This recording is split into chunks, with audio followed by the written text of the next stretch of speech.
উনি তো না জেনে কাউন্টার দিল। আবার বলে আমি না জানি, ওনাকে শেষ করতে দিই। মঞ্জুর আলম পান্ডা কথাটা শেষ কথা করুন। বলতে আসছেন, আপনি কি না জানেন নাকি এজেন্ট হয়ে আসছেন? আপনি না জানেন সালেউদ্দিন, আমি আপনার কাছে আসছি। আমি আপনার কাছে আপনি আসছি।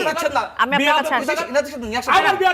আমি আপনার কাছে আসছি। সালেউদ্দিন, থ্রেট করছেন। জি সালেউদ্দিন, আপনাকে থামতে হবে এখন। আপনি কাউকে অনিয়ারে এভাবে বলতে পারেন না। সালেউদ্দিন, আপনি কাউকে অনিয়ারে এভাবে বলতে পারেন না। মঞ্জুর আলম পান্ডা, আপনি কথা শেষ করুন। আপনি কাউকে এভাবে আপনি কাউকে এভাবে বলতে পারেন না। মঞ্জুর আলম পান্ডা, আপনি বলুন। শব্দ কি ব্যবহার করে আপনি বলার সময় একটু ইয়ে রেখে বলবেন। কি দেখে বলবো? কোন গাদায় বলবে যে কিভাবে বলবো? আমি যদি বলি এই কথাটা, আমি এখনই বলছি যে আমি বলি, রাখেন আপনি রাখেন, আপনি এটা দিয়ে আপনার একটা কথার মানে এটা হইতে হবে, মানে হবে দর্শন যেটা বুঝে সেটা হলো মানে। আরো কত কি বলবেন? আপনি কি শুধু আপনি মিথ্যা তথ্য এটা হচ্ছে ফ্যাসিজমের পরিচয়। আচ্ছা, আপনি তো মিথ্যা, এটাই হচ্ছে ফ্যাসিজমের পরিচয়। আপনি ট্যাগ দিয়ে দিলেন না? আমি কি সরকারের, আপনি ট্যাগ দিয়ে দিলেন না? সরকারের তোমার গ্রামেই ফ্যাসিস্ট আছে, তার মানে কি বলতে চেয়েছেন উনি? ওগুলোকে ধরো, কাটো, জবাই করো, মারো। এই কথার মানে এটা হয়? অবশ্যই এই কথার মানে এটা না। ফ্যাসিস্ট আমার এখানেই আছে, ফ্যাসিস্ট অন্তরে। ফ্যাসিস্ট তো গণঅভ্যুত্থানের অন্তর্বর্তীকালীন সরকার সম্পর্কে আপনি এমন আপত্তিকর কথা বলবেন না। সালাউদ্দিন ভাই, কেন না, আপনি এটা এর মানে আপনি কোন গাদায় বলবে এর অর্থ মানে হলো মানব বিষয়। আচ্ছা আমি বলি, আপনি বলেন। আপনার তো প্রশ্ন করা উচিত ছিল যে 3 ধাপ কমার ঠিক হয়েছে নাকি আরো বেশি বা কম হওয়া উচিত ছিল। আমি তো মনে করি যে এটি তো 2025 সালের রিপোর্ট, তাই না? 2026-এ এসে RSF দিচ্ছে, রিপোর্টার্স উইদাউট বর্ডার্স। কেন এই কথাটা বলছি যে 2025 সালে কি ঘটেনি বাংলাদেশের গণমাধ্যমের ইতিহাসে নেগেটিভলি? ইতিবাচক কিছু আছে? এর আগের সরকারগুলোতে যা যা হয়েছে সেগুলো তো হয়েছেই, এর সাথে বাড়তি যা হয়েছে পৃথিবীর ইতিহাসে আপনি আর কোথাও এমন দেখাতে পারবেন যে কোনো গণমাধ্যম জ্বালিয়ে পুড়িয়ে দেওয়া হয়, তার মধ্যে সাংবাদিকদের আটকে রেখে তাদেরকে জীবন্ত মেরে ফেলার এক ধরনের পরিকল্পনা থাকে? আমরা তো ইতিহাস থেকে জেনেছি যে ইরাকে হালুকা খানের আক্রমণ, হালাকু খান, তো হাজার হাজার বই পুড়িয়ে দেওয়া হলো, লাইব্রেরি পুড়িয়ে দেওয়া হলো, হাজার হাজার বই নদীতে ফেলে দেওয়া হলো। সেই জিনিসটা আমরা বাংলাদেশে দেখলাম। আপনি জিয়াফতের কোনো উদাহরণ সারা বিশ্বে দিতে পারবেন? জিয়াফতের ঘটনা ঘটেছে, অথচ এই বাংলাদেশে একটি নয়, দুটি নয়, তিনটি গণমাধ্যমের সামনে জিয়াফতের ঘটনা ঘটেছে, কথিত জিয়াফত। এবং যে গণমাধ্যমগুলো পুড়িয়ে দেওয়া হলো তারা তো ইউনূস সরকারকেই সমর্থন করে আসছিল, তারপরেও তারা নিস্তার পায়নি। কেন পায়নি? তারাও অন্ধ হয়েছিল। এটি প্রকৃতির বিচার।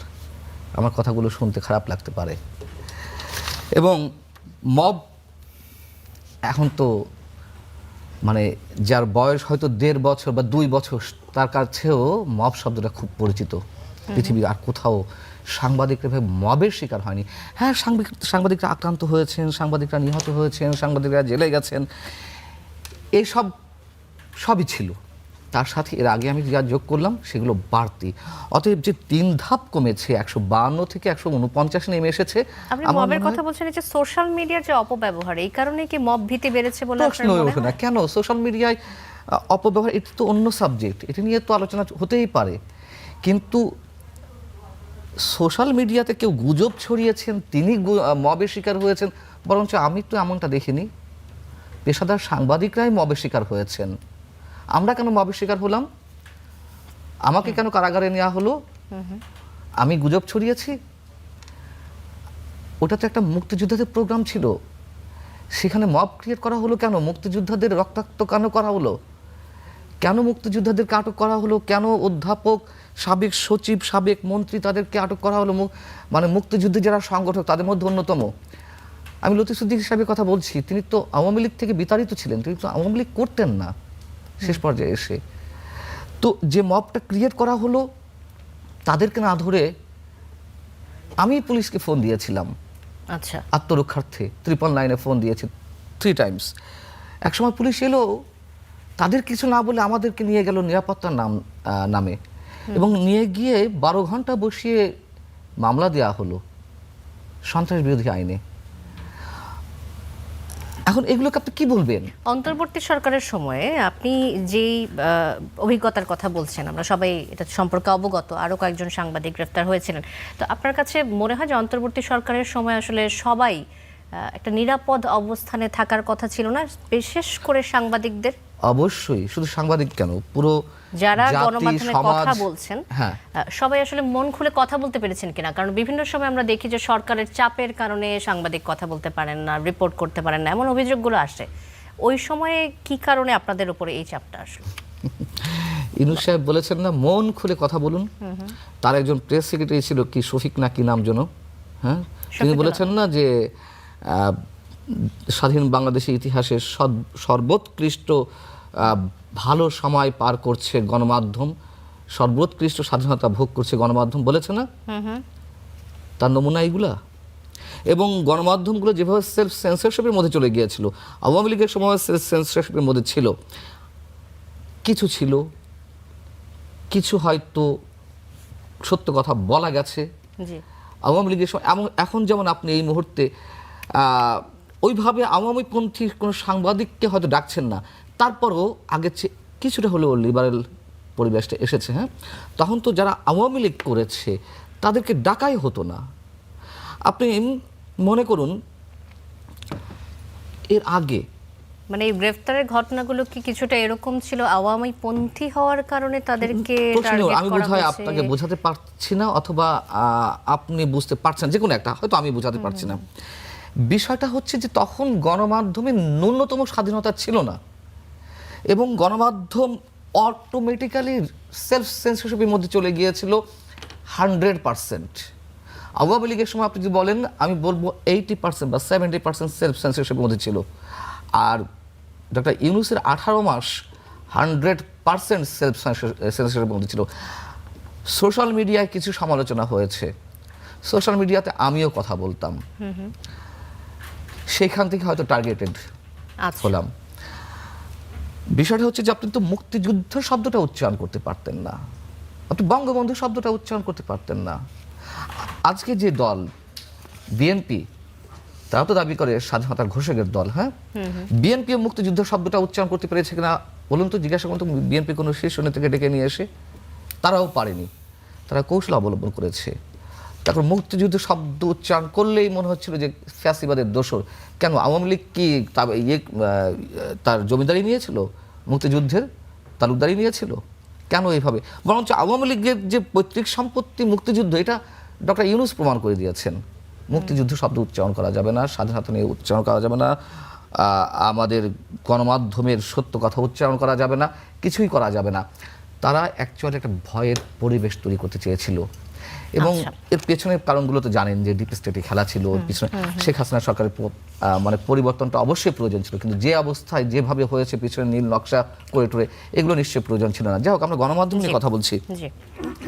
আপনি এই যে মত দ্বিমতের স্বাধীনতা, আপনার ট্যাগলাইন এই প্রোগ্রামের, এখনো কি আছে মত দ্বিমতের স্বাধীনতা? আমি বলবো 100% নেই। কথা বলতে গেলে অনেকে এখনো পর্যন্ত একটা মনস্তাত্ত্বিক চাপ ফিল করেন। তো আর ডক্টর ইউনূসের সময় সোশ্যাল মিডিয়াতে হাতে গোনা 4-5 জন মানুষ কথা বলতে পেরেছে, এবং যারা কথা বলতে পেরেছে ওই 4-5 জনের মধ্যে 2 জন আমরা কারাগারে গেছি, এবং এই 2 জনের বিরুদ্ধেই সন্ত্রাস বিরোধী আইনে মামলা দেওয়া হয়েছিল।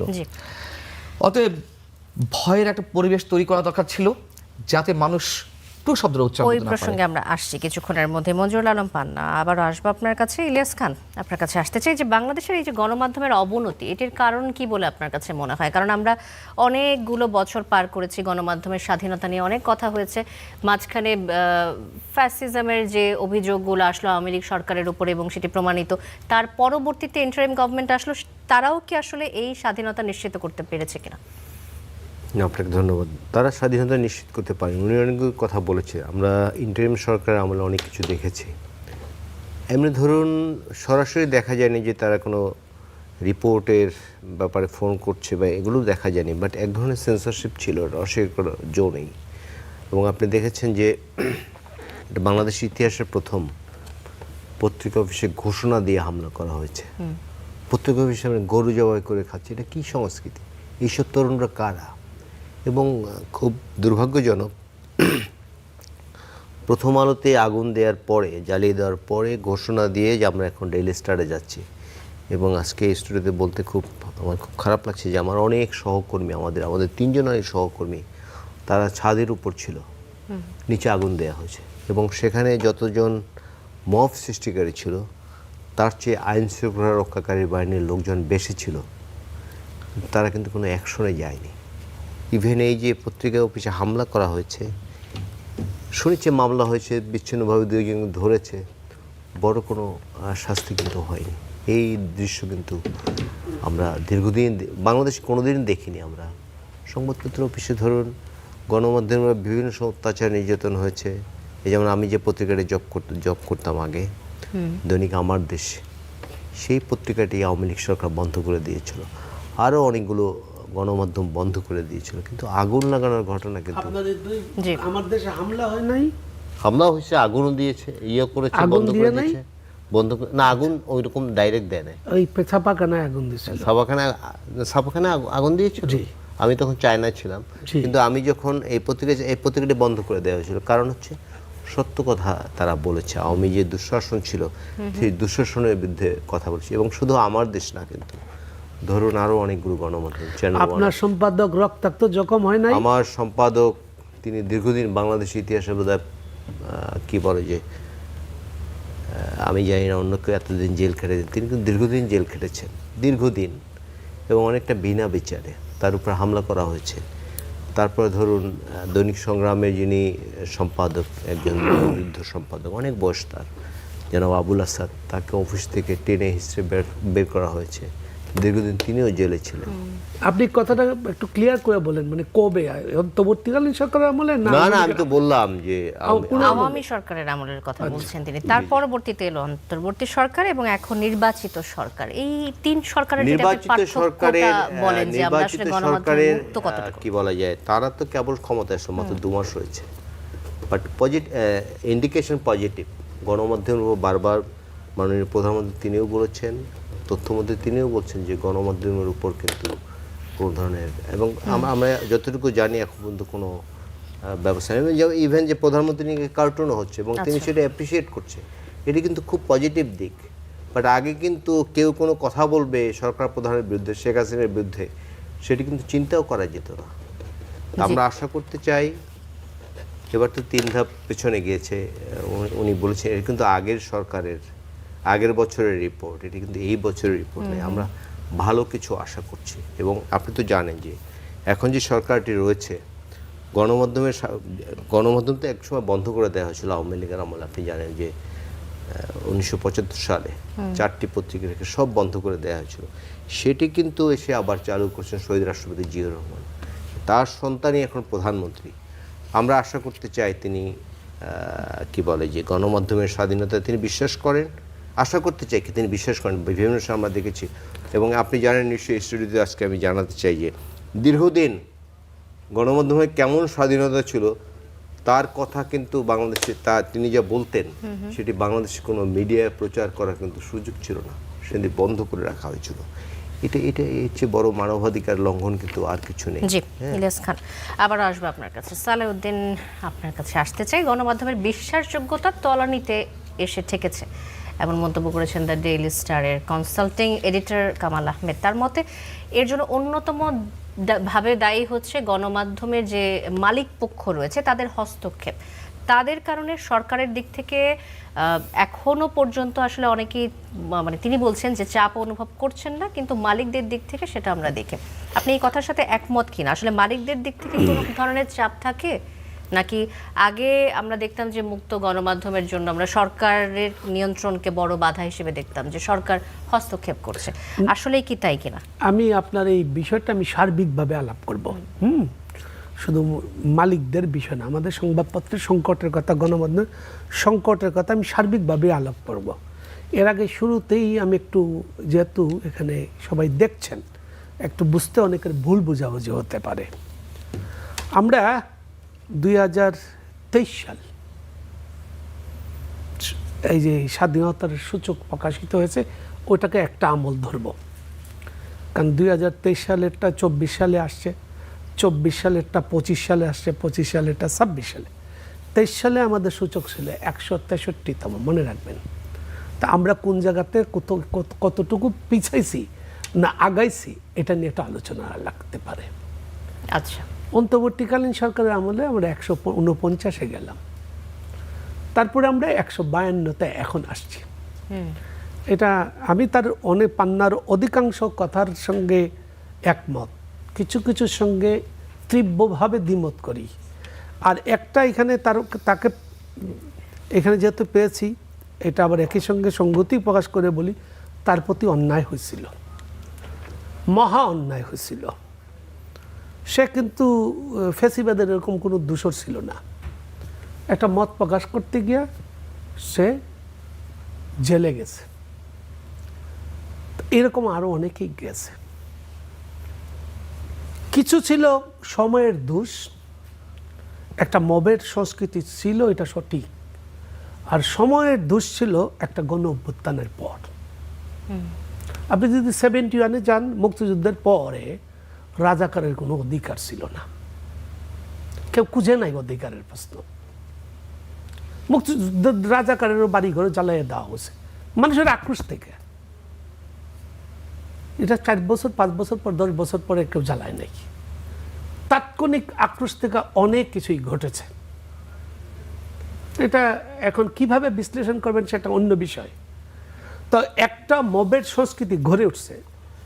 পান্না বলতে গিয়া সে আবার ফ্যাসিবাদকে সমর্থন করেও দুটা কথা বলছে, এই জন্য একটু ইয়ে করতে হয়। সে ফ্যাসিবাদের এই পতনটার প্রয়োজন ছিল না, সে বলছে। প্রয়োজন ছিল, আমি তা বলিনি। বলছেন, আমি লিখে রাখছি আপনার কথা। পরিবর্তনটা প্রয়োজন ছিল, এইভাবে না। এইভাবে না তো কোন ভাবে হইতো?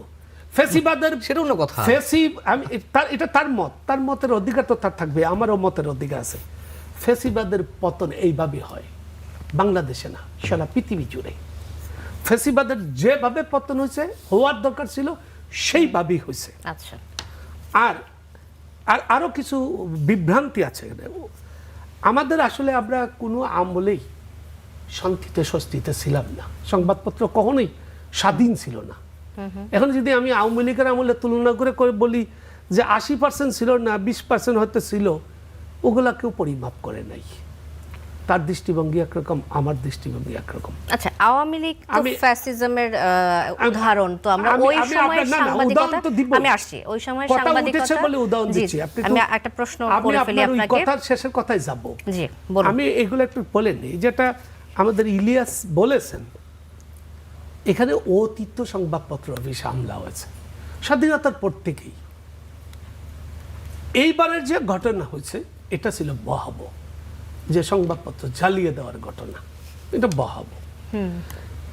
এইগুলার বিরুদ্ধে আমাদেরকে দাঁড়াইতে হবে। কিভাবে দাঁড়াবো?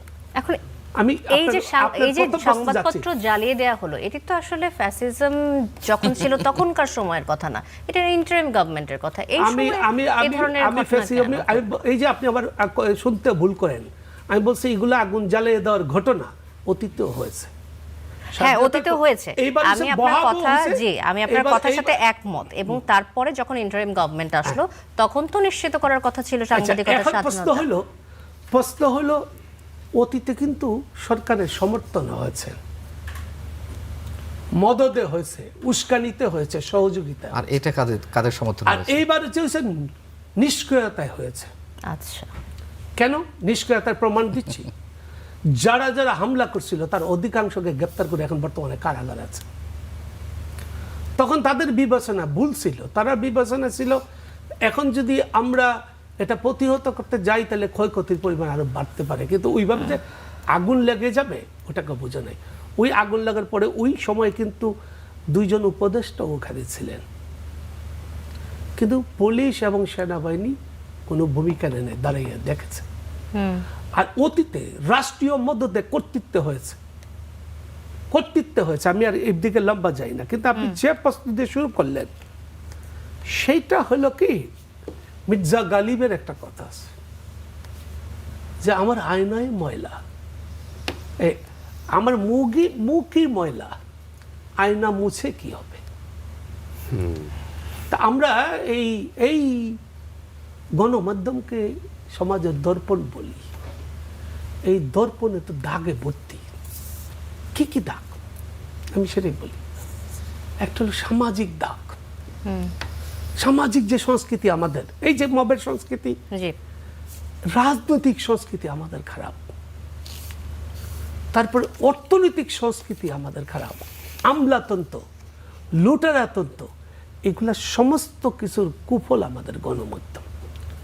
আপনি আসেন, গণমাধ্যম একটা বিতর্কিত ব্যবসায়ী গ্রুপের হাতে 7টা সংবাদপত্র, গণমাধ্যম 22টা কর্পোরেট হাউসের মধ্যে, 22টা বা 32টা, তার মধ্যে তাদের মালিকাদের 37টা আছে।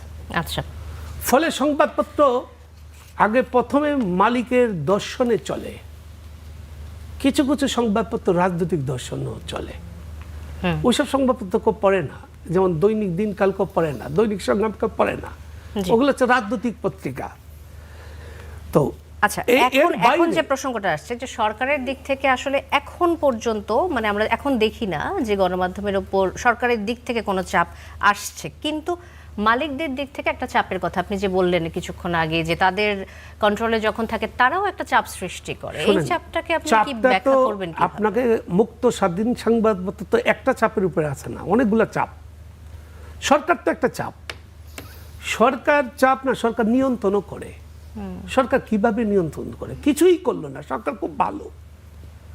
সরকার গণমাধ্যমের মালিকানা নিজেদের ব্যবসায়িক গোষ্ঠীর হাতে মালিকানা দিয়ে দিল, যেটা অতীতে হয়েছে। রাজনৈতিক স্বার্থে মালিকানা হয়, ফলে সে রাজনৈতিক স্বার্থ দেখবে। তো এখন কি এই অবস্থার পরিবর্তন হয়েছে? না, এগুলো তো ঐতিহাসিকভাবে পেয়ে আছে, এগুলো পরিবর্তন করবে কি? এখন নতুন কোনো গণমাধ্যম এখনো আসে নাই, দুই একটা হয়তো আসছে, কিন্তু এগুলো তো ঐতিহাসিকভাবে প্রাপ্ত। আর আপনি যদি বেশি প্রশ্ন করেন তাহলে উত্তর কিন্তু সঠিকভাবে দিতে পারবো না। আমি আগে কথাগুলো শেষ করে নেই, আপনি একটু কম প্রশ্ন করলে। আমার আসলে কিছু জিনিস জানার ছিল, আমি আবার আসবো আপনার কাছে। মঞ্জুরুল আলম পান্না, আপনার কাছে আসছি। ইন্টারিম গভর্নমেন্ট নিষ্ক্রিয় ছিল, তাই এই ধরনের মবের মতো ঘটনা ঘটেছে এবং সংবাদপত্রগুলো জ্বালিয়ে দেওয়া হয়েছে, অফিসগুলো জ্বালিয়ে দেওয়া হয়েছে, এই ধরনের ঘটনা ঘটেছে। এই কথার সাথে আপনি একমত কিনা? আসলে নিষ্ক্রিয়তার কারণে এটা হয় নাকি আর কি কি কারণ হতে স্রেফ পারে? ইন্ধন, স্রেফ ডিরেকশন। বিকজ প্রধান উপদেষ্টা, সাবেক প্রধান উপদেষ্টা ডক্টর ইউনূস নিজেই তো মব কুস্কি দিয়েছেন শুরুতেই। যখন কিছু রাজনৈতিক দল অথবা ওই সাবেক ছাত্র সমন্বয়কদের বিভিন্ন দাবি দাওয়া ছিল ইত্যাদি ইত্যাদি, তখন ডক্টর ইউনূস বলেছেন না, তোমার ঘরেই তো ফ্যাসিস্ট আছে, তোমার গ্রামেই ফ্যাসিস্ট আছে। তার মানে কি বলতে চেয়েছেন উনি? ওগুলোকে ধরো, কাটো, জবাই করো, মারো। এই কথার মানে এটা হয়? অবশ্যই এই কথার মানে এটা না। ফ্যাসিস্ট আমার এখানেই আছে, ফ্যাসিস্ট অন্তরে, সমাজে, গড়ে। এর মানে এটা না যে মারো কাটো। আপনি এরকম আপনি বলছেন মব তো তোমার ফ্যাসিস্ট তোমার ঘরে। গণঅভ্যুত্থানের অন্তর্বর্তীকালীন সরকার সম্পর্কে আপনি এমন আপত্তিকর কথা বলবেন না। সালাউদ্দিন ভাই, কেন আপনি এটা এর মানে আপনি কোন গাদায় বলবে? এর অর্থ মানে হলো মারো অদ্ভুত কাটো। বিষয়। আচ্ছা আমি বলি, আপনি বলেন। আপনি বলার সময় একটু রেখে বলবেন। কি দেখে বলবো? কোন গাদায় বলবে? যে কিভাবে বলবো? আমি যদি বলি এই কথাটা, আমি এখনই বলছি যে আমি বলি, রাখেন, আপনি রাখেন। আমি এখনই বলছি এখানে ফ্যাসিস্টের উত্তরসূরি আছে, ফ্যাসিস্ট আছে। এর মানে আপনাকে জবাই করতে বলি নাই। আপনি এটা দিয়ে আপনার একটা কথার মানে এটা হইতে পারে, মানে হবে দর্শন যেটা বুঝে সেটা হলো। আপনি তো সারফেসটা বলছেন, কোন কথা পরিপ্রেক্ষিতে বলেছিল বলেন তো? আপনি বলেন না, কথা তো আপনি বলেন না। আমি তো এরকম কথা শুনিই নাই। আচ্ছা, আপনি বলেন মঞ্জুরুল আলম পান্না, আমি তো অবশ্যই দেব। আপনি শুনেননি, না শুনে কাউন্টার দিচ্ছেন। এইখানে আপনি পক্ষ হয়ে কথা বলছেন, এভাবে বলেন না।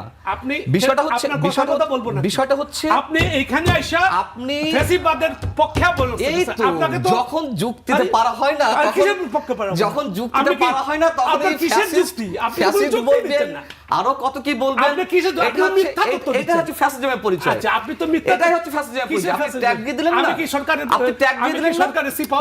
মঞ্জুরুল আলম পান্না, আপনি আপনার যে বিষয়টা বলতে চাচ্ছিলেন আপনি বলুন। বাদ দেন, এর মানুষ হাসে, মানুষ হাসে, এগুলো মানুষ খায় না, এগুলো মানুষের কাছে গ্রহণযোগ্য হয় না। কথায় কথায় ফ্যাসিস্ট ট্যাগ দিয়ে দিবেন, যে যার মত দেবে। এই গণমাধ্যমের স্বাধীনতা নিয়ে তো প্রশ্ন আছে। জি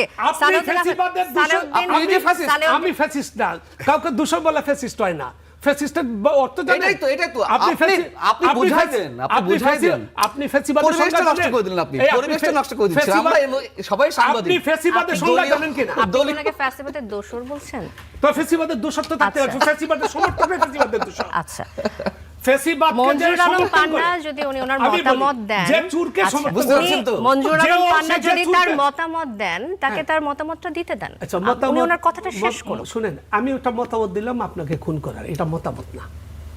মতামতের একটি যুক্তিগত থাকবে। আচ্ছা, শুনুন, এখানে আসছে আলোচনা করতে আমি বলি, শুনেন, গাইতে আপনি চুরের পক্ষে নিবেন, তার মানে আপনি অপরাধী সমাজ। একেবারে স্রেফ নগ্ন আজকে- দালালি করতে আসিনি আমরা জি, এখানে। আজকে গণমাধ্যমের আপনি কেউ স্বাধীনতা নিয়ে দালালি কথা হচ্ছে। করার অভ্যাস আছে আপনার। আমার মনে হয় এই শোতে আপনার যদি অভ্যাস আছে। স্বাধীনতা না আপনি যে থাকে দালালি- কথা বলার, আপনি বললেন, তাহলে না, আপনি গণমাধ্যমের শেখ হাসিনার পক্ষে আচ্ছা, দালালি সরকার করার যেটা অভ্যাস আছে। গণমাধ্যমের স্বাধীনতা নিয়ে কথা হচ্ছে। হয়তো আজকে তর্ক করবো না, গণমাধ্যমের হয়তো স্বাধীনতা তর্ক করবো না। দিবসে আমরা সবাইকে কথা বলার স্বাধীনতা আচ্ছা দিচ্ছি, শুনুন, বলুন।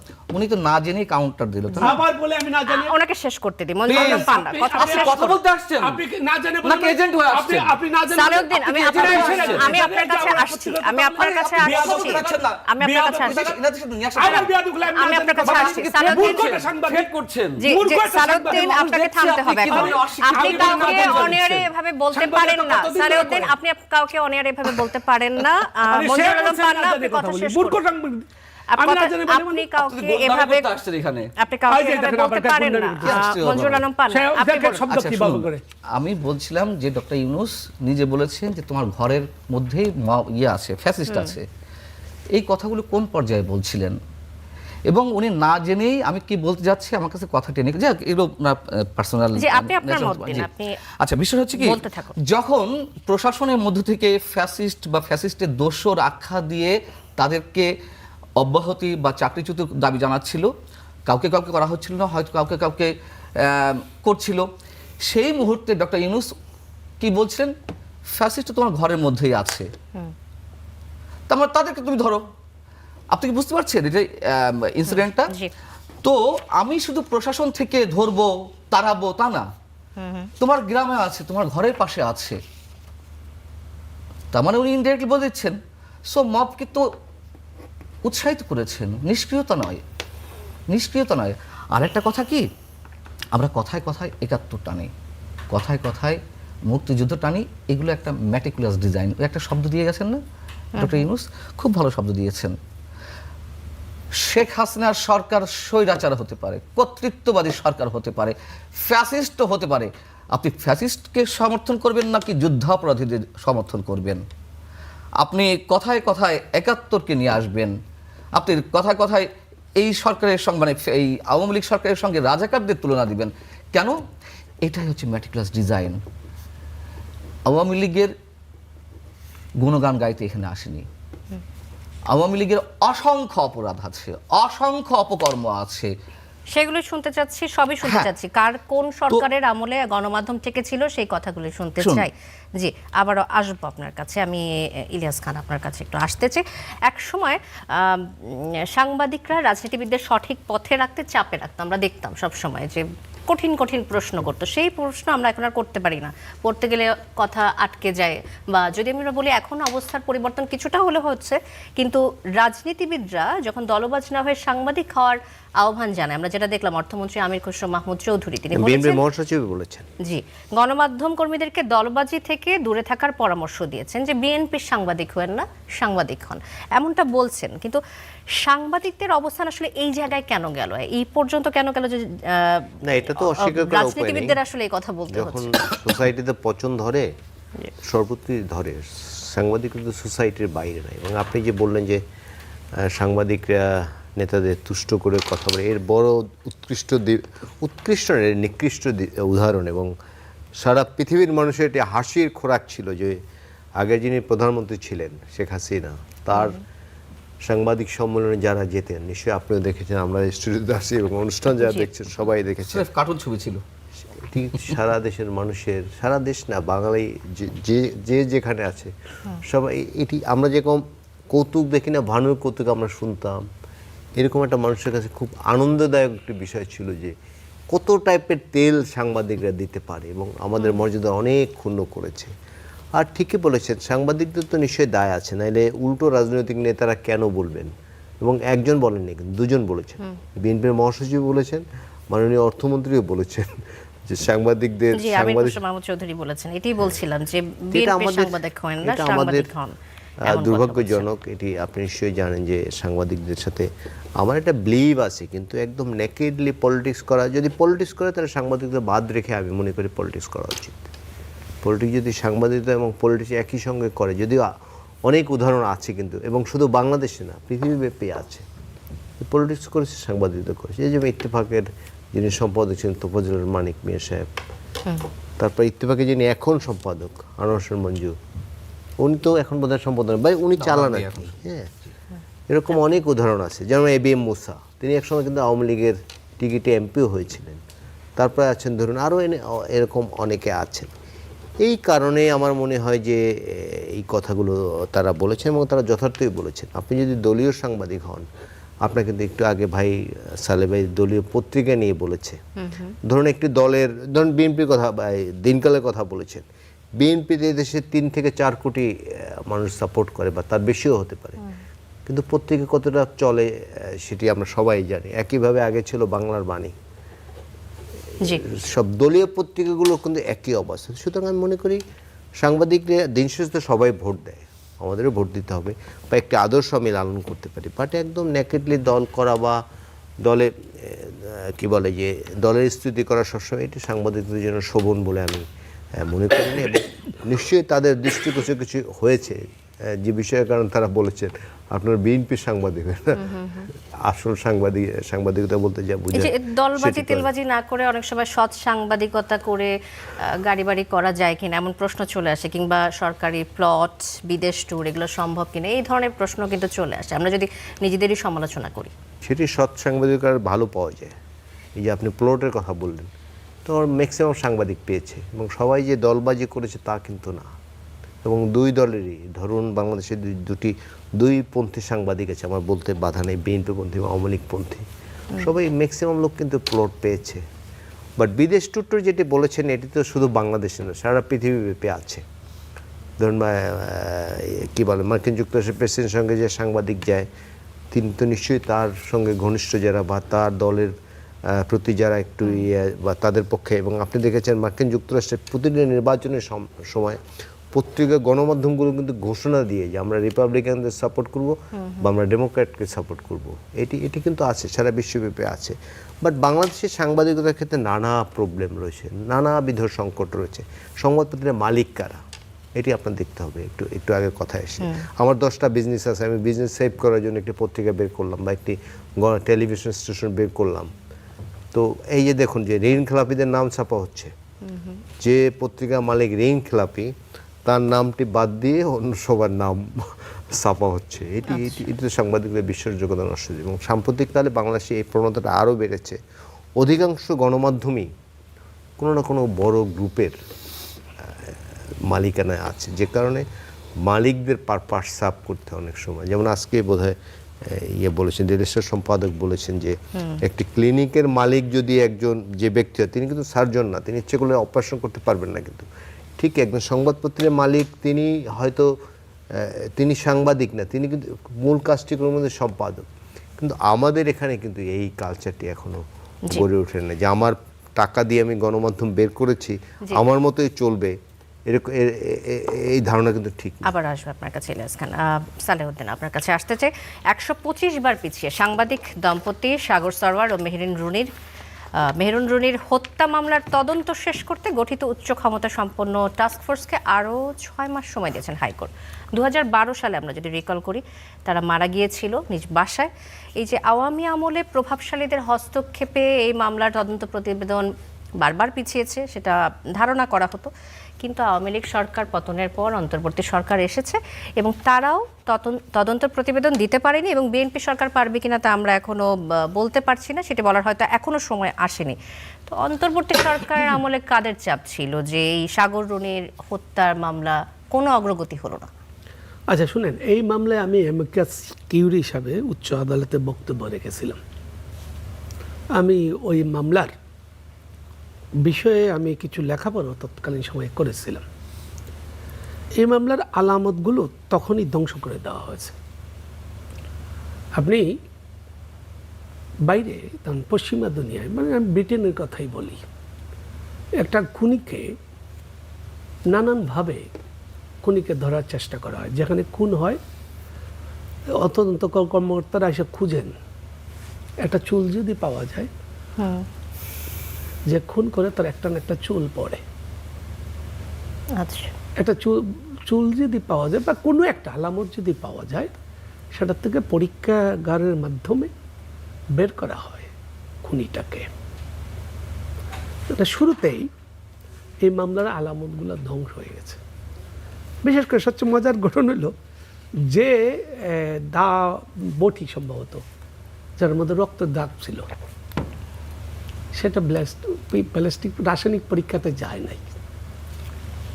তাহলে কার হাতের চাপ ছিল, কার পায়ের চাপ ছিল, এগুলা কিছুই তৎকালীন সময় সংরক্ষণ করা হয় নাই। এখন তদন্ত সময়ের গতিতে চলছে। কি ইন্টারন্যাশনালি করা হয়নি? হাউ ডু ইউ থিংক এটা ইন্টারন্যাশনালি করা হয়েছে, অথবা এটা তো অনুমান। এই যে কিছু অনুমান দিয়ে কথা বলতে নাই। যেমন ধরেন আমি বললাম এইখানে এই গ্রামে সন্ত্রাসী আছে, তার মানে এই না আমি সন্ত্রাসীদেরকে খুন করতে বলতেছি। ফলে সবসময় অনুমান দিয়ে কথা বলতে হয় না, ধারণা দিয়ে কথা বলতে হয় না। বলার সময় আমি একজন লোককে কতটুকু অপরাধী বেনে ফেলবো। ডক্টর ইউনূস এই মুহূর্তে ক্ষমতায় নাই, আমি তার দালালি করছি না, ক্ষমতা থাকলে দালালি হইতো। এখন তিনি নাই, তিনি গণ অভ্যুত্থানের অংশ হিসাবে তিনি ছিলেন, এইটা সত্য। তারা বলে মব সংস্কৃতি হয়েছে, তার এখানে মাজার ভাঙ্গা হয়েছে, একটা সনাতন ধম্বলে বিনা আগুনে পুড়িয়ে মেরা হয়েছে। এগুলো প্রত্যেকটা জিনিসই ব্যর্থতা, ডক্টর ইউনূসের ব্যর্থতা। কিন্তু এর মানে এই না যেন প্রথম আলো ডেইলি স্টার তার এখানে অগ্নিকাণ্ডের জন্য ডক্টর ইউনূসকে দায়ী করে নাই, বলেও নাই, তার ইশারায় হয়েছে। যেটা উনি মারতে মাসির দৌত্ব বেশি, ওরা বলছে নিষ্ক্রিয়তা। আমি এখনো বলি নিষ্ক্রিয়তা ছিল। নিষ্ক্রিয়তা এক জিনিস, আর মদত ইশারা আরেক জিনিস। ফলে একটা ফেসিবাদ মুক্ত সমাজে আপনি এই ফেসিবাদের পতনের পর একটা মানুষ যখন মারা যায়, মৃত বাড়িতে এক ধরনের চেহারা থাকে। আমি যেটা বললাম যে 71-এর মুক্তিযুদ্ধের সময় একরকম চেহারা ছিল, একটা অভ্যুত্থানের একটা চেহারা থাকে। তো ওই চেহারার সুফল বা কুফল। এবার আমি আসি আপনার মূল জায়গায়। আমাদের গণমাধ্যমের প্রকৃতপক্ষে কোনো নীতিমালা নেই। 3000-এর উপর সংবাদপত্র গণমাধ্যম আছে বাংলাদেশে। তার প্রাতিষ্ঠানিক কাঠামো কয়টা আছে? কয়টার প্রাতিষ্ঠানিক কাঠামো আছে? একটা হচ্ছে প্রাতিষ্ঠানিক কাঠামো, একটা হচ্ছে সম্পাদকীয় নীতিমালা। 10টা 20টা, আমি ধরলাম সর্বোচ্চ 100টা। বাকিগুলো তো প্রাতিষ্ঠানিক কাঠামোর বাইরে। আপনার হাজার হাজার মফস্বল সাংবাদিক আছে, হাজার হাজার। 5টা 10টা পত্রিকার বা গণমাধ্যমের বাইরে অন্যরা ওই সাংবাদিকদের যে মাসে একটা বেতন দিতে হবে, ওটা দিতে পারে না। তাহলে ওদেরকে আমরা কি পালতেছি? ওদের তো একটা সন্তান আছে, পরিবার আছে, সংসার আছে। তাহলে ওরা সংসার চালাচ্ছে কিভাবে? তার মানে টাউট একটা অংশ, সবাইকে না, কিছু অংশ তো টাউট, যারা তো অবস্থা সম্পন্ন আছে সে টাউটগিরি করবে না।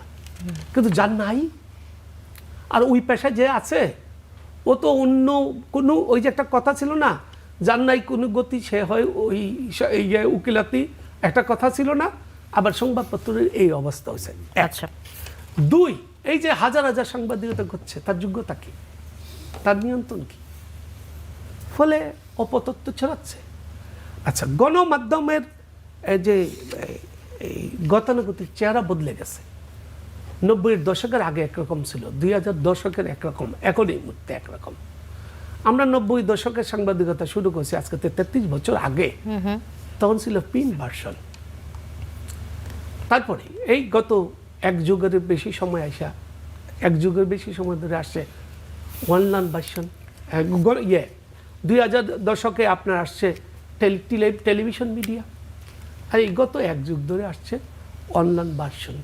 যে এই ডিজিটাল ভার্সনের কারণে এর বাইরে গণমাধ্যমের এই ডিজিটাল ভার্সনের কারণে আপনার কি মনে হয় মেইন ধারার যে আমাদের প্রধান ধারার যে গণমাধ্যম এটি অনেক বেশি প্রভাবিত হয় এবং আমরাও আসলে ওইদিকে ধাবিত হচ্ছি। আমি বলছি এই ডিজিটাল ভার্সন তো হচ্ছে গণমাধ্যমেরই একটা পার্ট, কিন্তু এর বাইরে যেটা গণমাধ্যমের অংশ হিসাবে ধরা হয় সামাজিক যোগাযোগ মাধ্যম। আজকেই সামাজিক যোগাযোগ মাধ্যমে দেখবেন ফটোগ্রাফের ছড়াছড়ি হচ্ছে। আপনার এই স্টার নিউজ তো, জি, স্টার নিউজের নামে দেখবেন ফটোকার্ড আছে, অথচ স্টার নিউজ এই ফটোকার্ড করে নাই। আপনার ওটার জন্য ফ্যাক্ট চেকিং রয়েছে বেশ কিছু। আপনি কয়টা লোক ফ্যাক্ট চেকিং করে এটা দেখবে? কিছুক্ষণ আগে আমি একটা দেখলাম যে স্বরাষ্ট্রমন্ত্রীর নামে একটা ফটোকার্ড হয়েছে। ওই ফটোকার্ডে কি বলছে যে স্বরাষ্ট্রমন্ত্রী বলছেন উনি 72-এর সংবিধান নিয়ে কি কথা বলবেন, বেগম জিয়ার কথা বলছে, উনি তো সংবিধানই বোঝেন না। তা এই স্বরাষ্ট্রমন্ত্রী সালাউদ্দিন এই কথা বলবেন? বলেন নাই, কিন্তু ফটোকার্ড হয়েছে। তো এরকম অপতথ্য, অপসাংবাদিকতা আছে। তো সাংবাদিকতা আওয়ামী শাসনও ছিল না। আওয়ামী শাসনের পরবর্তী যে শাসনগুলো আমরা দেখেছি, ওই সব শাসনগুলো তো ওই রকম আসলে মুক্ত স্বাধীন সাংবাদিকতা ছিল না। সাংবাদিকতা নানান বেড়াজালে বন্দী, মালিকের বেড়াজালে বন্দী, রাজনৈতিক স্বার্থে বন্দী, লুটেরা শ্রেণীদের কাছে বন্দী, আমলাতন্ত্রের কাছে বন্দী, এরকম নানান বন্দী দশায় সংবাদপত্র আছে। এই বন্দী দশার থেকে মুক্ত করার কোনো উদ্যোগ নাই। এই প্রতি বছর আপনি স্বাধীনতার সূচক প্রকাশ করবে, আর প্রতি বছর আজকেও খুব মিঠা মিঠা সুন্দর কথা শুনছি, আগামী বছর শুনবেন, তারপরের বছরও শুনবেন। কিন্তু একটা গণমাধ্যম কীভাবে প্রাতিষ্ঠানিক কারণ হবে, তার জবাব দিয়ে তা কিভাবে প্রতিষ্ঠিত হবে। যেমন ধরেন আমি আসবো এই প্রসঙ্গে, আমি একই প্রসঙ্গে আসছি আপনার কাছে আবারও। মজরুল আলম পানা, আপনার কাছে আসতে চাই যে গণমাধ্যমের স্বাধীনতা নিয়ে তো এতক্ষণ ধরে কথা হচ্ছে, আসলে মুক্ত গণমাধ্যম কতটুকু বলতে পারে এটি নিয়েও কিন্তু একটা প্রশ্ন চলে আসে। যেমন ধরেন সোশ্যাল মিডিয়ার কথাটা যেমন বলছিলেন সালেউদ্দিন, যে সোশ্যাল মিডিয়াতে আমরা নানা ধরনের কথা দেখি, অপতথ্য দেখি, গুজব ছড়ানোর যে বিষয়গুলো দেখি, সেই সাথে আরেকটা বিষয় কিন্তু দেখি, কে কতটুকু বলবে তার কোনো সীমা নেই, যার মুখে যা আসছে সব কিছু বলে দিচ্ছে, এবং সেটিরও একটা প্রভাব আমরা হয়তো আমাদের মেইন স্ট্রিম মিডিয়াতেও অনেক সময় দেখতে পাই। এটির সাথে আপনি কি যোগ করবেন, এবং মুক্ত গণমাধ্যম চর্চায় সংবাদ মাধ্যম কর্মীর করণীয় কি? সংবাদ মাধ্যম কর্মীর করণীয় কিছু নেই, সংবাদ কর্মকর্তাদের করণীয় অনেক কিছু আছে। হ্যাঁ, যে মানুষটি ফিল্ডে যায়, যে রিপোর্টার ফিল্ডে যায়, তাকে সবক দিয়ে দিই আমরা যে তুমি এইভাবে নিয়ে আসবা। দেখা যাচ্ছে বক্তব্য একটা নিয়ে আসলো, আমরা আমাদের পলিটিক্যাল এজেন্ডা হোক বা মালিক পক্ষের এজেন্ডা হোক, যেটাই হোক না কেন, সেই জায়গা থেকে বলি ঠিক আছে বক্তব্যের ওটুকু বাদ দিয়ে এটুকু দাও।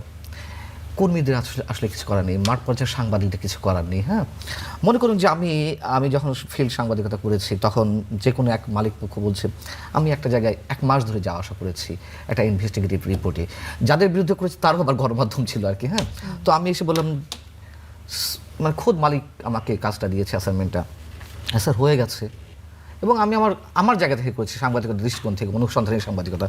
আচ্ছা কতটুকু হয়েছে, রাখো, আরও করো। এই 1 সপ্তাহ 2 সপ্তাহ 1 মাস ধরে করেছি। একটা পর্যায়ে যার দুর্নীতি বা যার অপকর্ম যাদের বিরুদ্ধে করছি, তারা একসময় আমাকে প্রপোজাল পাঠালো মোটা অঙ্কের টাকা। যাই হোক, নিজেকে এখানে মানে সাধু সন্ন্যাসী হিসেবে উপস্থাপন করতে চাই না। তো একটা সময় আমি হাসতে হাসতে মালিককে বললাম, আচ্ছা ঠিক আছে রাখো মানে নিউজ রাখো, আমাকে শুনে দিবা। তা একটা পর্যায়ে উনি আর কিছু বলে না। আমি তখন বুঝলাম যে আমার নিউজটা কিল্ড হয়ে যাচ্ছে, এবং আমি খুব মানে ট্রমাটাইজড হয়ে পড়লাম, ট্রমার মধ্যে চলে গেলাম, আমি চাকরি ছেড়ে দেবো। বাই দ্য বাই শুনলাম যে উনি আমাকে যা অফার করা হয়েছিল, উনি তার 10 গুণ লেনদেনের মাধ্যমে ওটা আর দেয়নি। বিষয়টা হচ্ছে কি, আপনি সব জায়গায় পলিটিক্স থেকে শুরু করে ব্যক্তি স্বার্থ, বিজ্ঞাপন, বাণিজ্য। শুনুন, আমি সংক্ষেপে একটা কথা বলি 1 লাইনে। এই যে আমাদের যে রাষ্ট্র ব্যবস্থা, পেটি বর্জুয়া রাষ্ট্রে প্রত্যেক সরকারই চাইবে গণমাধ্যমকে নিয়ন্ত্রণ করার। এটা স্বাভাবিক মানে আমি বৈধতা দিচ্ছি না, এটা স্বাভাবিক। কিন্তু সাংবাদিকদের বা সংবাদ মাধ্যম কিংবা গণমাধ্যমকে মেরুদণ্ড সোজা করে দাঁড়াতে হবে, চ্যালেঞ্জ করে। আপনি এই গণমাধ্যমটি স্টার নিউজ 10 কোটি টাকা ইনকাম করছে, আর্ন করছে মাস শেষে, এক্সাম্পল, তিনি 10 কোটি টাকা আর্ন করতে চান নাকি 1 কোটিতেই উনি সন্তুষ্ট থাকবেন, এটা নির্ধারণ করতে হবে। চাহিদার তো শেষ নেই। সো আমি যদি 10 কোটি 20 কোটি 30 কোটি আর্ন করতে চাই, ইলিগাল আর্ন, সো আমি তো যা ইচ্ছে তাই করবো, আমি অপসাংবাদিকতা শেখাবো আমার সাংবাদিকদের। কিন্তু আমি যদি মনে করি যে না, আমি 1 কোটিতে 50 কোটিতেই আমি থামবো, আমার মনে হয় খুব বেশি করা লাগবে না, গণমাধ্যম এমনি মানে স্বাধীন হবে। স্বাধীন মানে পুরোপুরি স্বাধীন হবে না, এটা পুরোপুরি কখনোই স্বাধীন হবে না, মাত্রাটা হয়তো বাড়বে। আচ্ছা, এই মুহূর্তে এই যে নির্বাচিত সরকারের আমলে আপনার কি মনে হয় স্বাধীনতাকে একটু হলেও পেয়েছে কিনা বা বেড়েছে? এখনো তো মূল্যায়নের সময়টি আসেনি, 3 মাসও হয়নি, 2.5 মাস হবে মাত্র। তবে এর মধ্যে 2-1টি বক্তব্য যা এসেছে আমাদের, সেটি সুখকর কিছু নয়, সুখকর কিছু নয়। সম্ভবত তথ্য প্রতিমন্ত্রী উনি বলেছেন যে এই সমালোচনা করলে আমরা এই ধরনের ব্যবস্থা নেব, সাইবার সিকিউরিটি অ্যাক্টের কথা সম্ভবত উনি বলেছেন। চিফ হুইপের বিরুদ্ধে একজন ফেসবুকে লেখালেখি করলো, তার বিরুদ্ধে মামলা হয়ে গেল, আটক হয়ে গেল, কোনো ধরনের তদন্ত ছাড়াই, মামলা হওয়ার সঙ্গে সঙ্গে আটক। এটা তো আর বিধান হতে পারে না। আচ্ছা, এখনও যে সাংবাদিকেরা আটক আছেন, মনে করেন যে সাংবাদিক শাহরিয়ার কবির, সাংবাদিক ফারজানা রূপার, শাকিল আহমেদ, মোজাম্মেল বাবু, কিংবা ইলিয়াস ভাইদের সাথে রাজনীতি করেছেন শওকত মাহমুদ, আচ্ছা 18 মাস 20 মাস ধরে কেন জামিন পাবে না? সাংবাদিক মানে মাহমুদ সাহেব, আমি বলছি আমাদের সমাজে, হ্যাঁ মাহমুদুর রহমান, ওনার উপর অবিচার করা হয়েছে, ঠিক আছে, কিন্তু ওনার বিরুদ্ধে আমার অভিযোগ ছিল কি অপতথ্য দেওয়া হচ্ছে। আচ্ছা, আমার কথা হচ্ছে যার বিরুদ্ধে যে অভিযোগ থাকবে সেই অভিযোগের ভিত্তিতে তদন্ত হোক, বিচার হোক, যে সাজা হয় হোক, কিন্তু আপনি জামিন দিবেন না কেন? যদি মাহমুদুর রহমান ভাইয়ের ক্ষেত্রে বলতে হয়, তাহলে তাদের ক্ষেত্রেও বলতে হবে। আর এই মানুষগুলো হত্যা করেছে, ফারজানার উপর, শাকিল আহমেদের বিরুদ্ধে 15টি হত্যা মামলা। আপনাকে মনে হয় সাংবাদিককে হত্যা করতে পারে? আবার 15টি হত্যা মামলা, এটা কোন ধরনের কথা? জি, আপনি 75 দিন কারাগারে ছিলেন, তো সাংবাদিকতা করতে গিয়ে যে মামলার শিকার হয়েছেন, এটি আসলে কোন আইনে আপনার যে মামলাটি হয়েছে সেটির পরবর্তী হিসেবে এখন সেই মামলার আপডেট কি? আপনি কি মুক্ত হয়েছেন? হাজিরা দিতে হচ্ছে এবং আমাকে উপস্থাপন করা হয়েছিল রাষ্ট্রের অন্যতম শীর্ষ সন্ত্রাসী। আমি নাকি সরকার উৎখাতের পরিকল্পনা, সশস্ত্র বিপ্লবের পরিকল্পনা করছিলাম। কোথায় বসে? ঢাকা রিপোর্টার্স ইউনিটিতে সকালবেলায় উজ্জ্বল দিবলাকে আমরা সশস্ত্র বিপ্লবের পরিকল্পনা করছিলাম। এই হচ্ছে আমাদের রাষ্ট্রের চেহারা। আমি বলছিলাম, আমি 30 সেকেন্ডে শেষ করি। বিষয় হচ্ছে যে 2.5 মাসের মধ্যে কেন এই যে মানুষগুলোর কথা বললাম, এর বাইরেও আরো অনেক সাংবাদিক আছে, এবং শুধু আমি তাদের কথা বলবো কেন, অসংখ্য নিরীহ নিরপরাধ মানুষ মাসের পর মাস জেল কাটছে, একটা মামলায় জামিন হচ্ছে, পরবর্তীতে আরেকটা মামলা যাচ্ছে সোনা অ্যারেস্ট দিকে, কারাগারে থাকতেই। আওয়ামী লীগের সময় হয়েছে, জামিন পেয়ে জেল গেটে বেরিয়েছে, ওখান থেকে মানে কি বলে ওটাকে, এসবি লোক যারা ধরেছেন সাদা পোশাকে, কিন্তু এখন হচ্ছে ভেতরে রয়েছেন, পরবর্তীতে আরেকটা মামলা। আচ্ছা, মোয়াজ্জেম হোসেন আলাল কিংবা মির্জা ফখরুল ইসলাম সাহেবের বিরুদ্ধে 250 থেকে 450 মামলা পর্যন্ত হয়েছে, জামিন তো হয়েছে। আমি এই সরকারের সময় এটি বলছি যে খুব সুখকর কিছু মনে হচ্ছে না 2.5 মাসের মধ্যে এদের বিষয়তেও অন্তত কিছু সিদ্ধান্ত নেওয়া দরকার ছিল, তাই না? হয়রাজ প্রধানমন্ত্রী বলছেন যে বিনা অপরাধে কেউ আটক থাকবেন না, আর সেখানে আমাদের অ্যাটর্নি জেনারেল, রাষ্ট্রের শীর্ষ আইন কর্মকর্তা, তার কাছে বিবিসি জিজ্ঞেস করলো যে এসব মামলা কি অবস্থা, উনি বলছেন নো কমেন্ট, আমি পেন্ডিং মামলা সম্বন্ধে কোনো কমেন্ট করবো না। বলুন তাহলে কি অবস্থা? তার মানে ভিতরে আসলে অপরাধ বিনা অপরাধ যেটি হোক সব তদন্ত হয়ে এই ব্যাপারগুলো প্রক্রিয়াধীন আসা উচিত। এই প্রসঙ্গে আসবো। ইলিয়াস খান, কিছু যোগ করতে চান কিনা আপনি এই প্রসঙ্গে? এবং আরেকটি বিষয় নিয়ে আসি, শাহবাগ থানার সামনে আমরা ঢাকা বিশ্ববিদ্যালয়ের সাংবাদিক সমিতির কয়েকজন সদস্যকে বেধড়ক মারধর করেছে এমন অভিযোগ ছিল ছাত্রদল নেতাকর্মীদের বিরুদ্ধে।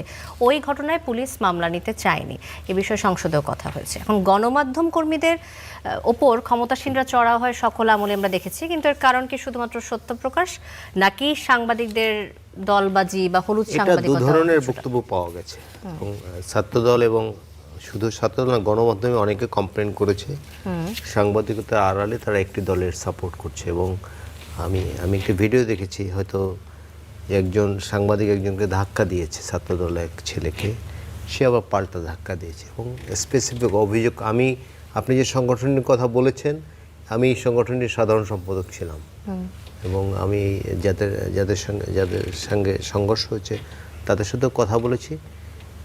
তবে যাই হোক, আমি মনে করতে চাই বা আমি মনে করি যে সাংবাদিকদের উপর কি বলে যে আক্রমণ করা ঠিক না, কোনো ক্ষেত্রেই না। কিন্তু বিভিন্ন সময় হয় কিন্তু আমরা দেখেছি। আর বিশ্ববিদ্যালয়ের ছাত্র যারা তারা একটু তরুণ, তারা তো সব কিছু চিন্তা ভাবনা করে না। আমি আমি আমি বিশ্বাস করতে চাই যে সকল সাংবাদিককে তারা চেনেও নি, কারণ এখানে বিশেষ করে সাংবাদিকদের সাথে ভালো সম্পর্ক থাকে নেতৃস্থানীয় যারা সাধারণ কর্মীদের সাথে কিন্তু অত জানাশোনা থাকে না, কারণ ছাত্রদল ধরুন কয়েক হাজার নেতাকর্মী আছে ঢাকা বিশ্ববিদ্যালয়ে। সুতরাং যারা ওখানে ছিল সংঘর্ষের সময় সবাই যে নেতৃস্থানীয় সেরকম কিন্তু না। সুতরাং চিনে মেরেছে বা ইচ্ছাকৃত এরকম কিন্তু বিষয়টা নাও হতে শেষের পারে। দিকে চলে এসেছে। সুতরাং এটি কালার দেওয়ার সুযোগ নেই যে ছাত্ররা ইচ্ছে করেই মেরেছে, সেটি ভাবার সুযোগ নেই। তবে আমি মনে করি যে কোনো ভাবেই হোক সাংবাদিকদের উপর যদি তিনি কোনো কি দৃষ্টিকটু কোনো ভূমিকা পালন না করেন, ধরুন আমি একটা সাপোর্ট করি, আমি যে একদম দলীয় নেতা কর্মীর মতো যদি একটা আচরণ করি সেটি যদি না করে কোনো সাংবাদিকের উপর ধরনের আক্রমণ বা ধরনের তাদেরকে নাজেহাল করাটা ঠিক না। বাট থানা যে মামলা নেয়নি সেটি আমি মনে করি ঠিক করেনি, মামলা নিতে হবে। ইলিয়াস খান, ধন্যবাদ আপনাকে। সালেউদ্দিন, আমি একেবারেই শেষের পর্যায়ে আছি, একদম 30 সেকেন্ডে যদি আমাদেরকে একটু বলেন। কত যে সেকেন্ড? চেষ্টা করবেন আর কি 30 সেকেন্ডের মধ্যে, আমার অনুরোধ আপনার কাছে। যাবে না। জি, প্রথম কথা হলো আমাদের সাংবাদিকদের সম্পর্কে যে কথাগুলো হচ্ছে, যারা জেলে আছে তাদের বিরুদ্ধে যে মিথ্যা মামলাগুলো হচ্ছে এগুলো অন্যায়, এবং আপনি জানেন আমাদের আইনেও মিথ্যা মামলাকারীর শাস্তি দেওয়া উচিত। তারা হত্যা করছে এটাকে বিশ্বাস করবে না, কিন্তু তার সাংবাদিক ছিল না, তার সাংবাদিকের পোশাক পরা ছিল, সাংবাদিকের লেবাসদারি ছিল। আমরা অনেকেই এখানে বসে থাকি এক সাংবাদিকের লেবাস পরে, কিন্তু আমরা কিন্তু সাংবাদিক না। কেন এই লেবাসগুলো আমরা ধারণ করি? এই দালালিকতা কেন করি? অবৈধ রুজির জন্য, স্বার্থের জন্য কিন্তু করি। তাহলে তারা যে অবৈধ যারা করেছে সবাই না, যারা অবৈধ দালালি করে অবৈধ রুজি করে আজকে করেছে, তাদের ওইটার বিরুদ্ধে তদন্ত হইতে পারে। তারা দুর্নীতি করেছে কিনা, অসাধু কোনো কাজ করেছে কিনা, সেইটা হইতে পারে। তাদের বিরুদ্ধে হত্যা মামলা হইতে পারে না। আর যতদিন দালালি সাংবাদিকতা থাকবে, এটা আগেও ছিল, এখনও তৈরি হবে। কিন্তু ওই সময়টায় ওই যে বললাম না, গণমাধ্যম যখন দায়িত্বশীল ভূমিকা পালন করে তখন একটা সরকার ফ্যাসিস্ট হইতে পারে না। তো ওই সাংবাদিকদের দায় আছে ফ্যাসিস্ট হওয়ার, ওই গণমাধ্যমের দায় আছে ফ্যাসিস্ট হওয়ার। তো কোনো সাংবাদিকতা ছিল না তো। এখন আমি হয়তো সাংবাদিক ট্যাগ লাগায় তাদের মুক্তি চাই, আমি মুক্তি অবশ্যই চাই, কিন্তু ওই কোনটা হত্যা মামলা থেকে আমি তো বলি হত্যা মামলা প্রত্যাহার করে নেওয়া উচিত, এবং তারা দুর্নীতি করেছে তাদের বিরুদ্ধে দুর্নীতির মামলা হইতে পারে, আর বহির্ভূত সম্পদের অর্জনের মামলা হইতে পারে। আমার কথা শেষ, আপনাদের সময় বোধহয় শেষ। ধন্যবাদ সালেউদ্দিন।